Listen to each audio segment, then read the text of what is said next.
absolute. Well, that's the word they wanted to hear. And then I started doing math, and I realized how difficult that is to be that rigorous. And I realized contemporary math isn't as rigorous as I thought it was. There are interesting. Math is a very rigorous endeavor, probably the most rigorous thing you could, I think, go through. But modern day math is not as rigorous as I was expecting. There's a lot of. Sometimes there's hand waving and stuff. Well, no, that is true. But I think the hand waving is because the guy meaning girl or guy, the person, just doesn't know what to do. So the hand waving is because you're in trouble. Because in analysis, which is the big thing, there was a big crisis of confidence in the 1820s or 30s or whatever, I forgot, where in a sense you needed Cauchy to come and give a rather rigorous definition of continuity, of limits, that epsilon delta definition, which is, by the way, a weak definition. There should be something better, but that definition. So that's the thing. They came with the rigor. Of course, because the definition is actually not as fine as it is, it lets certain functions be continuous that should not be continuous. So then it leads to you probably heard of that example. I just talked to my analysis class about it. It's an example that really created havoc. I know when it came out, some other mathematician said, you're violating the laws of God, and went crazy. It's a function which is continuous everywhere, differentiable nowhere. It's mind-boggling. It's this. I've seen an example. Yeah, you have to construct some weird-looking examples. It's like a piecewise thing? Or that's what it is. You put a bunch of little dots. Yeah, exactly. And you put more of them, and you pack them in, and you get control and so on. So there's one example that basically does. But it's counter-natural. You know what I'm saying?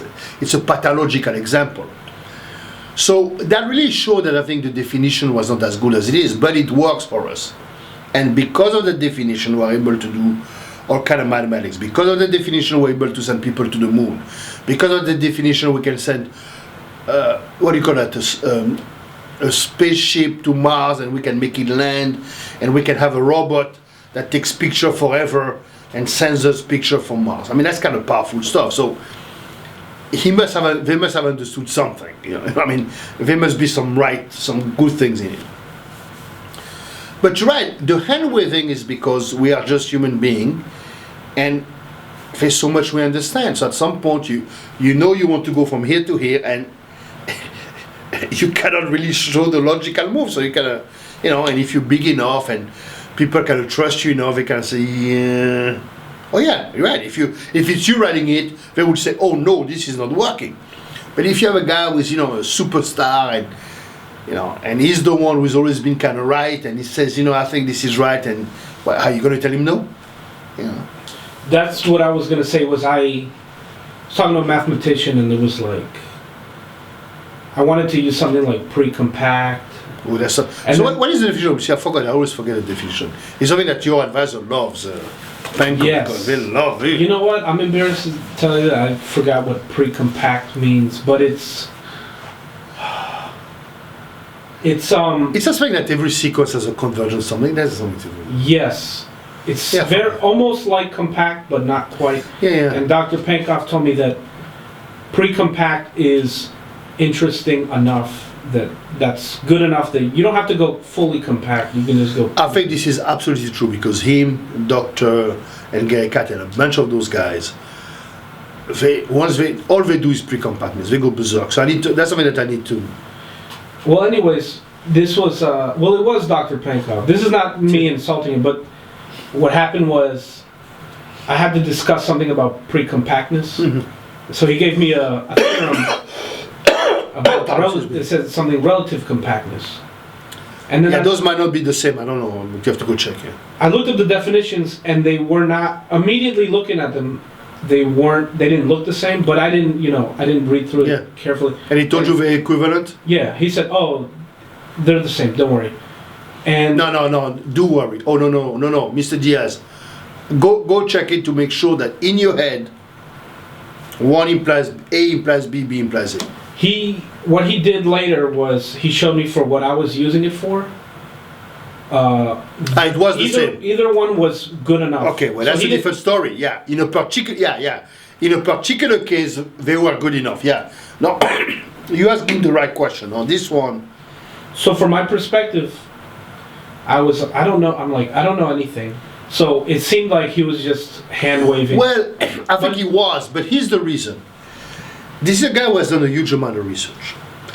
Usually, if Penkov tells me something, I'm going to tend to believe it. But sometimes he does, because he knows a lot of stuff, so sometimes he kind of believes that the two are equivalent, because he believes it.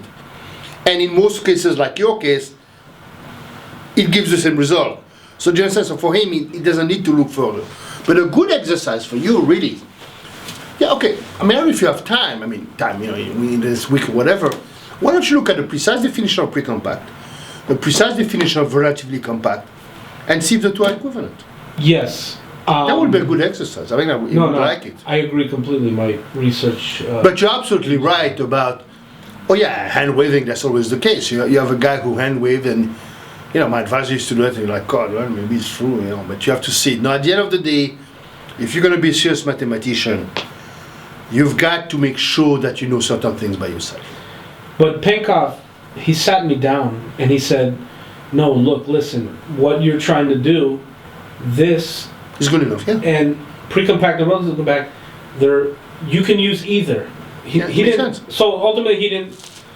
In the beginning, he said, "Oh, they're the same," but that's not what he meant. What he said is, "You can use either." Okay. So he explained it to me, Well, that makes sense. and he's done that to me several times. Where I just trust him, out of convenience. I'm like, okay, I trust. him. No, but you can trust him. But what happened is this is a good exercise. Why don't you use pre-compactness, get your result? Why don't you use relative compactness, get your result? Oh, So that means, you're right, they're both good enough to show it. I see. Because I think what you need in either case is going to be one of those where, because one of the things, you see, there's something called sequentially compact, which I know. What it means is every sequence that has a certain property has a convergent subsequence. That's one of the, that could even be pre-compactness, it could be one of those. You understand? Mm-hmm. All of this also is related very much to something called completeness, the Cauchy. There's all kind of a, there's a lot of relation that people who do operator theory know.